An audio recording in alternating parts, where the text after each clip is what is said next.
Hello বন্ধুরা, welcome to Soumita দুনিয়াস new another blog. আজকে আমি বাপের বাড়িতে আছি, সেটা অনেকেই জানো। আর আমি কিন্তু সকালবেলায় উঠে স্নান পুজো সেরে খাওয়া দাওয়া করে রেডি হয়ে গেছে স্কুলে যাব বলে। আমার বাপের বাড়ি থেকে স্কুল যেহেতু অনেকটাই কাছে, তাই আমি একটু লেট করেই বেরিয়েছি, মানে 10 মিনিট হাতে টাইম নিয়ে। তারপর স্কুল করে চলে এসেছিলাম সোজা বাড়িতে লাঞ্চ করব বলে। লাঞ্চে ছিল ভাত, ডাল, উচ্ছে আলু ভাজা, আর তার সঙ্গে এখানে কিন্তু আলু গোল গোল করে বেসন দিয়ে ভাজা হয়েছে, আর তার সঙ্গে ডিম কারি। তো এটা দিয়ে লাঞ্চ করে নেব। তোমরা কে কে কী দিয়ে লাঞ্চ করলে সেটা অবশ্যই কিন্তু আমাকে জানিও।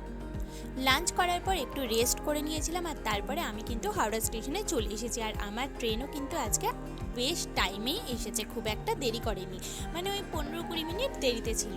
তো এইদিকে দেখো ট্রেন ঢুকছে, আর আমি কিন্তু ট্রেনে করে আজকে এসেছি মৌরিগ্রামে। আমি তো রোজই মৌরিগ্রামেই নামি, আর আমার বর কিন্তু এখনও আসেনি, আমাকে একটুখানি সময় ওয়েট করতে হবে।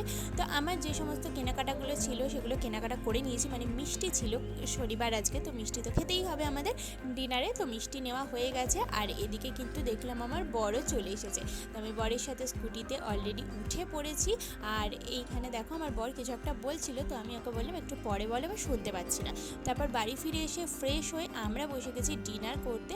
আজকে আমিও কিন্তু করেছিলাম ডিম কারি, কারণ এটা খুব শর্টকাটে হয়ে যায়। তো রুটি আর ডিম কারি, আর তার সঙ্গে ছিল কিন্তু মিষ্টি। মিষ্টির মধ্যে ছিল রসগোল্লা আর পান্তুয়া। আমরা এখন ডিনার করে নিই, কালকে তোমাদের সঙ্গে আবার নতুন ভিডিও নিয়ে দেখা হবে। আজকের মধ্যে সবাইকে টাটা অ্যান্ড গুড নাইট।